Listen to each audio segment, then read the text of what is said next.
Time என்ன ஆச்சு? ஒன்றும் கிளம்பாம இருக்க வேலைக்கு? ஏன் உடம்பு கிடம்பு ஏதாவது சரியில்லையா என்ன?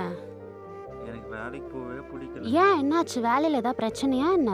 டெய்லியும் அந்த மேனேஜரு, நீங்களாம் ஏன்டா வேலைக்கு வரீங்க, உங்களுக்குலாம் ஒன்றுமே தெரில, நீங்களாம் வேஸ்ட்டு, வந்து ஏன்டா என் உயிரை வாங்குறீங்க அப்படி இப்படின்னு சொல்கிறான். கடுப்பாக இருக்கும். அம்மா, இந்த உலகத்துல யாருமே பெர்ஃபெக்ட் இல்லை. இப்போ அவரும் ஒருத்தர் கீழே வேலை செய்ய தான் செய்கிறாரு. அவரையும் ஒருத்தர் திட்ட தான் செய்வாங்க. அந்த கோவத்தை அவர் கீழே வேலை செய்கிற மேலே அவர் காட்ட தான் செய்வார்.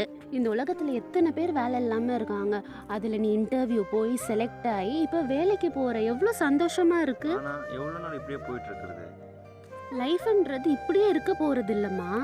இப்போ கஷ்டம்னு இருந்தால் சந்தோஷமும் இருக்க தான் செய்யும். இப்போ நம்மளுக்கு கஷ்ட காலம்னா கூடிய சீக்கிரம் சந்தோஷம் தான் வரப்போகுது.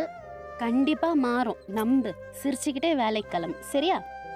என்னதான் நம்மளுக்கு வெளியே வேலை செய்கிற இடத்துல அவ்வளோ கஷ்டம் இருந்தாலும் வீட்டுக்கு வர்றப்போ ஒன்றும் இல்லைடா, பார்த்துக்கலாம், எல்லாமே மாறிடும்னு நமக்கு தட்டி கொடுக்க ஒரு ஆள் இருந்தால் அதை விட வேறு என்னங்க வேணும் வாழ்க்கையில்?